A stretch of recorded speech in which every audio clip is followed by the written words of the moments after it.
আলহামদুলিল্লাহ, আজকে জাতীয় মহাসমাবেশ কানায় কানায় পরিপূর্ণ হলো।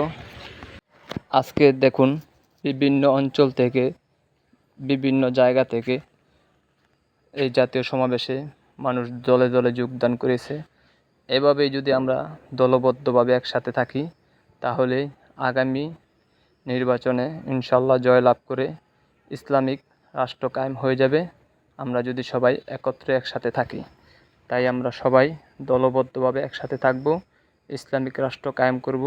আমরা আমাদের মূল্যবান ভোটটা জামায়াত ইসলামকে দেব।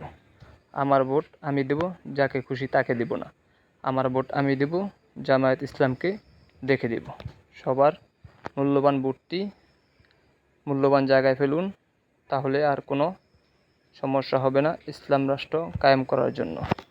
আমরা সবাই একসাথে দলবদ্ধভাবে জামায়াত ইসলামকে ভোট দেব ইনশাআল্লাহ। আগে শুনতাম আমার ভোট আমি দেব, যাকে খুশি তাকে দেব। না, আমার ভোট আমি দেব, বুঝে শুনে দেব।